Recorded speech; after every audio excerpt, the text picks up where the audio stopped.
출애굽기 7장 1절에서 25절 말씀입니다. 7장 여호와께서 모세에게 이르시되 볼지어다 내가 너를 바로에게 신같이 되게 하였은즉 내 형 아론은 내 대언자가 되리니 내가 내게 명령한 말을 너는 내 형 아론에게 말하고 그는 바로에게 말하여 그에게 이스라엘 자손을 그 땅에서 내보내게 할지니라. 내가 바로의 마음을 완악하게 하고 내 표징과 내 이적을 애굽 땅에서 많이 행할 것이나 바로가 너희의 말을 듣지 아니할 터인즉 내가 내 손을 애굽에 뻗쳐 여러 큰 심판을 내리고 내 군대 내 백성 이스라엘 자손을 그 땅에서 인도하여 낼지라. 내가 내 손을 애굽 위에 펴서 이스라엘 자손을 그 땅에서 인도하여 낼 때에야 애굽 사람이 나를 여호와인 줄 알리라. 하심에 모세와 아론이 여호와께서 자기들에게 명령하신 대로 행하였더라. 그들이 바로에게 말할 때에 모세는 80세였고 아론은 83세였더라. 여호와께서 모세와 아론에게 말씀하여 이르시되 바로가 너희에게 이르기를 너희는 이적을 보이라 하거든 너는 아론에게 말하기를 너의 지팡이를 들어서 바로 앞에 던지라 하라. 그것이 뱀이 되리라. 모세와 아론이 바로에게 가서 여호와께서 명령하신 대로 행하여 아론이 바로와 그의 신하 앞에 지팡이를 던지니 뱀이 된지라. 바로도 현인들과 마술사들을 부르매 그 애굽 요술사들도 그들의 요술로 그와 같이 행하되 각 사람이 지팡이를 던짐에 뱀이 되었으나 아론의 지팡이가 그들의 지팡이를 삼키니라. 그러나 바로의 마음이 완악하여 그들의 말을 듣지 아니하니 여호와의 말씀과 같더라. 여호와께서 모세에게 이르시되 바로의 마음이 완강하여 백성 보내기를 거절하는도다. 아침에 너는 바로에게로 가라. 보라, 그가 물 있는 곳으로 나오리니 너는 나일강가에 서서 그를 맞으며 그 뱀 되었던 지팡이를 손에 잡고 그에게 이르기를 히브리 사람의 하나님 여호와께서 나를 왕에게 보내어 이르시되 내 백성을 보내라. 그러면 그들이 광야에서 나를 섬길 것이니라 하였으나 이제까지 내가 듣지 아니하도다. 여호와가 이같이 이르노니 내가 이로 말미암아 나를 여호와인 줄 알리라. 볼지어다 내가 내 손의 지팡이로 나일강을 치면 그것이 피로 변하고 나일강의 고기가 죽고 그 물에서는 악취가 나리니 애굽 사람들이 그 강 물 마시기를 싫어하리라 하라. 여호와께서 또 모세에게 이르시되 아론에게 명령하기를 내 지팡이를 잡고 내 팔을 애굽의 물들과 강들과 운하와 못과 모든 호수 위에 내밀라 하라. 그것들이 피가 되리니 애굽 온 땅과 나무 그릇과 돌 그릇 안에 모두 피가 있으리라. 모세와 아론이 여호와께서 명령하신 대로 행하여 바로와 그의 신하의 목전에서 지팡이를 들어 나일강을 치니 그 물이 다 피로 변하고 나일강의 고기가 죽고 그 물에서는 악취가 나니 애굽 사람들이 나일강 물을 마시지 못하며 애굽 온 땅에는 피가 있으나 애굽 요술사들도 자기들의 요술로 그와 같이 행함으로 바로의 마음이 완악하여 그들의 말을 듣지 아니하니 여호와의 말씀과 같더라. 바로가 돌이켜 궁으로 들어가고 그 일에 관심을 가지지도 아니하였고 애굽 사람들은 나일강 물을 마실 수 없으므로 나일 강가를 두루 파서 마실 물을 구하였더라. 여호와께서 나일강을 치신 후 이레가 지나니라. 사랑하는 형제 여러분, 8월 5일 수요일 제주 예수제자교회 새벽 묵상에 오신 것을 환영합니다. 하나님은 인류를 죄로부터 구원하시기 위해 그리스도를 보내실 언약을 주셨습니다. 그리스도를 왕으로 보내시기 위해 아브라함을 선택하셨고 별같이 많은 후손과 영토가 될 가나안 땅을 후손에게 주마고 약속하셨습니다. 그리고 그 후손들이 애굽에서 종살이를 한 후 출애굽할 것도 미리 알려주셨습니다. 이제 때가 되어서 하나님의 대리자로 모세를 애굽에 보내셨고 여호와의 백성 이스라엘을 보내라고 말하라고 시키신 대로 모세가 말했는데요. 바로는 오히려 이스라엘을 억압했고 이스라엘 백성은 모세를 원망했죠. 그래서 모세가 하나님께 하소연했더니 하나님은 그래도 다시 똑같은 말로 말하라고 하셨습니다. 그러자 모세가 이스라엘 백성들도 내 말을 듣지 않는데 바로가 어찌 듣겠습니까? 나는 입이 둔한 사람입니다. 이랬었어요. 자, 모세는 큰 착각을 한 것이죠. 바로에게 말하는 이유는 바로를 달래고 설득하기 위한 것이 아니죠. 말솜씨가 필요 없습니다. 선포만 하면 됩니다. 모세는 하나님의 대리자니까요. 그리고 어차피 바로는 거절할 것이 뻔하고 이 스토리의 결말은 바로가 심판을 당해서 이스라엘을 내쫓는 것이고 그게 이스라엘의 출애굽이 될 것입니다. 그래서 하나님이 내가 너를 바로에게 신같이 되게 했다. 너는 내 형 아론에게 말하고 아론은 바로에게 말하여서 이스라엘 자손을 그 땅에서 내보내게 해라. 바로가 너희의 말을 듣지 아니할 것이다. 그러면 그때 내가 내 손으로 애굽에 뻗쳐서 여러 큰 심판을 내리고 내 군대 내 백성 이스라엘 자손을 그 땅에서 인도해낼 거야. 이렇게 하나님께서 말씀을 하셨습니다. 그렇게 심판을 내리는 목적을 5절에서 말씀을 하십니다. 내가 내 손을 애굽 위에 펴서 이스라엘 자손을 그 땅에서 인도하여 낼 때야 애굽 사람이 나를 여호와인 줄 알리라. 나를 여호와인 줄 알리라. 이것이 바로 하나님의 목적입니다. 여호와가 누구신지 알리는 것. 이것이 하나님의 목적입니다. 애굽에게는 심판 체험으로 알리시고 이스라엘에게는 구원 체험으로 여호와 체험을 제대로 시켜 주실 것입니다. 이제 준비 단계를 거쳤으니까 이제 드디어 맛을 보일 차례인 것이니 말솜씨 같은 것은 필요 없고 모세는 시키는 대로만 하면 됩니다. 그래서 지시를 하십니다. 이제 가면 바로가 너희에게 이르기를 이적을 보이라 라고 할 거야. 그러면 아론에게 말해서 지팡이를 던지게 해. 그것이 뱀이 될 것이다. 모세와 아론이 바로에게 다시 가서 말을 했고 이제 아론이 바로와 그의 신하 앞에서 지팡이를 던지니 뱀이 되었어요. 그러자 바로도 현인들과 마술사들을 불렀죠. 네. 그래서 그 당시 애굽의 마술이 행해졌는데요. 일종의 최면술로 뱀을 뻣뻣하게 했다가 던지면 최면이 풀리면서 뱀이 되는 것 같이 효과를 얻는다고 합니다. 제가 정확하게 알 수는 없지만 저는 주석에서 그것을 봤습니다. 아마 바로는 그런 것쯤으로 여겼는지 애굽 요술사들을 불렀고 그들도 마술로 어떻게든 뱀이 되게 한 거죠.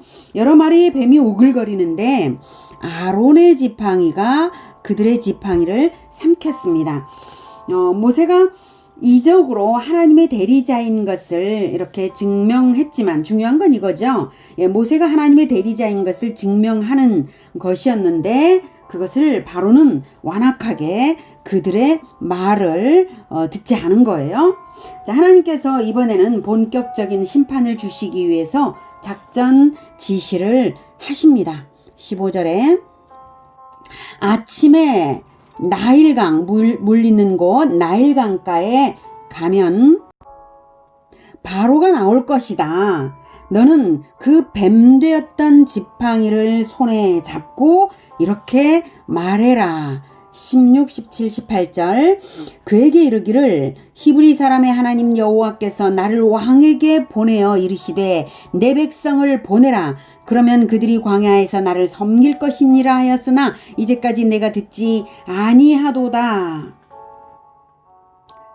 여호와가 이같이 이르노니 내가 이로 말미암아 나를 여호와인 줄 알리라. 볼지어다 내가 내 손의 지팡이로 나일강을 치면 그것이 피로 변하고 나일강에 고기가 죽고 그 물에서는 악취가 나리니 애굽 사람들이 그 강 물 마시기를 싫어하리라 하라. 나일강이 피로 변한 것을 보고서야 나를 여호와인 줄 알게 될 것이다 라고 심판의 목적을 다시 강조하시죠. 그래서 그대로 아침에 나일강가에 갔더니 정말로 바로와 신하들과 애굽 요술사들이 우르르 나왔어요. 아마도 나일강의 신에게 제사하러 나왔던 것 같습니다. 그래서 말씀하신 대로 다 했더니 나일강을 쳤죠. 치니 그 물이 다 피로 변하고 21절 나일강에 고기가 죽고 그 물에서는 악취가 나니 애굽 사람들이 나일강 물을 마시지 못하며 애굽 온 땅에는 피가 있었습니다. 그런데 이번에도 애굽 요술사들도 자기들의 요술로 비슷한 흉내를 냈죠. 그게 흉내일 뿐인 것은 이미 모세와 아론이 나일강을 칠 때에 나일강 전체가 피로 변했기 때문에 애굽 요술사들이 한 것은 비슷한 눈속임에 불과하죠. 설령 진짜라 해도 이게 우스운 것이 자기들의 생명줄기인 나일강이 피로 되었으니 그들이 이적을 행할 바에야 나일강을 원상복구해야 여호와를 이긴 것이지, 지들도 흉내를 내면서 여호와를 따라하려고 하다니 정말 우스운 일이죠. 자기들의 심판을 지금 당하는 건데 말입니다. 그런데도 바로는 마음을 완강하게 해서 궁으로 들어가 버렸어요. 나일강이 피로 되거나 말거나 관심도 가지지 않았죠. 애굽 사람들은 물을 못 마시니까 난리가 났죠. 온 애굽이 우물을 파느라 삽질을 해댔어요. 하나님이 나일강을 피로 만드신 이유는 나일강이 온갖 애굽의 우상 숭배의 원천이기 때문에 그 나일강의 신들에 대한 심판이고 애굽의 우상 숭배에 대한 심판인 것입니다. 여호와가 여호와인 줄을 알게 할 때에 당연히 애굽의 우상 숭배, 애굽의 신들을 심판하는 것은 당연한 것입니다. 나일강을 하사했다는 생명의 신 오시리스도, 나일강의 신이라는 크놈도, 그리고 또 다른 나일강의 신 하피도 나일강을 회복시키지 못했죠. 제1라운드는 여호와의 승리가 되었습니다. 이렇게 여호와의 승리가 명백히 나타났는데도 일주일간 바로는 여호와 하나님 앞에 자기를 낮추지도 않고 승복하지도 않았습니다. 8장에서는 이제 하나님께서 제2라운드를 진행하시겠죠? 애굽 왕 바로는 계속해서 승복하지 않고 마침내는 심판을 당할 전망입니다. 이것은 역사에 나타난 신들의 대리전이라고 할 만합니다. 제2라운드부터 제10라운드까지 애굽의 대표적인 신들이 패배하고 심판당하는 것이 계속 될 것입니다. 사실 인류의 역사는 에덴 동산의 영적 전쟁에서부터 시작해서 영적 전쟁이 아닌 적이 없습니다. 역사까지 검증할 것 없이 우리는 나 자신을 잘 들여다보면 늘 영적 전쟁이 있다는 이 진실을 볼 수 있습니다. 어떤 영적 전쟁인가요? 누가 왕이냐, 누가 주인이냐 하는 영적 전쟁입니다. 바로는 자기가 왕이고 자기가 주인이기에 하나님께 승복하지 못하는 것입니다. 반면에 모세는 자기가 뱀 되었던 지팡이가 바로 자신의 모습인 것을 알기에 그 지팡이처럼 하나님의 손에 붙잡혀서 하나님의 대리자가 되는 것입니다. 6장에서만 해도 자기의 말솜씨로 바로를 설득해서 출애굽을 해내야 하는 줄로 착각하고 있었는데 금세 바뀌어서 이제는 가라 하면 무조건 가고 선포하라는 대로 선포하고 이적을 행하라는 대로 행하고 있지 않습니까? 전쟁의 주인은 하나님이시고 자기는 종이기 때문에 이루어내고 있는 일입니다. 오늘의 가르침은 우리에게 두 가지 관점으로 자신을 검증하게 하십니다. 두 가지의 검증점.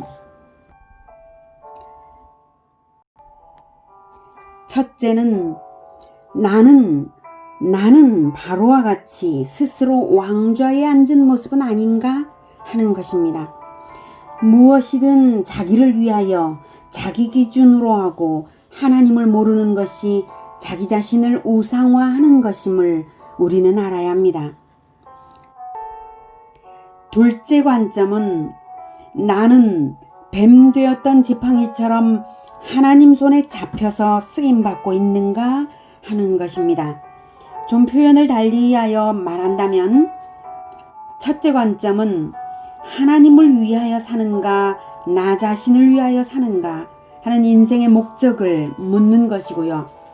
둘째 관점은 하나님의 방법으로 사는가 내 방법으로 사는가 이것입니다. 목적과 방법 이 두 가지에서 우리는 하나님께 합당해야 합니다. 하나님을 위하여 사는 것이 가장 복됩니다. 그리고 내 방법을 내려놓고 하나님의 방법을 따르는 것만이 완전한 승리의 길입니다. 누가 왕이냐? 누구의 방법을 따르느냐? 이 묵상으로 은혜를 얻는 하루 되시기를 바랍니다. 기도하겠습니다. 하나님, 우리는 하나님을 만나지 못하면 결코 온전히 행복할 수 없는 자들입니다. 우리는 하나님을 통해서 비로소 행복할 수 있고, 하나님을 알 때 비로소 나를 알 수 있고, 하나님을 위할 때 비로소 하나님을 통해서 가장 복될 수 있다는 것을 성경을 통해서 배웁니다. 하나님, 우리가 이것을 잊어버리지 않고 하나님을 위하여 살 수 있도록 우리의 인생 목적을 하나님 붙잡아 주시옵소서. 우리의 인생 목적뿐만 아니라 목적을 하나님을 위하여 산다고 하면서도 방법은 다시 내 방법을 찾기 쉬운데, 내 방법을 고집하기 쉬운데, 하나님, 내 방법으로는 결코 승리가 없고 오직 하나님의 방법으로만 온전히 승리할 수 있다는 것을 깊이 깨닫고 또 하나님의 방법을 따를 수 있도록 도와주시옵소서. 우리가 인생을 살아갈 때 하나님과 긴밀히 동행하면서 하나님을 위하여, 하나님 나라를 위하여, 그리고 하나님의 방법대로 살아가며 가장 완전한 행복과 승리의 길을 가게 하여 주시옵소서. 예수 그리스도 이름으로 기도드립니다. 아멘. 이어지는 시간은 개인 기도 시간입니다.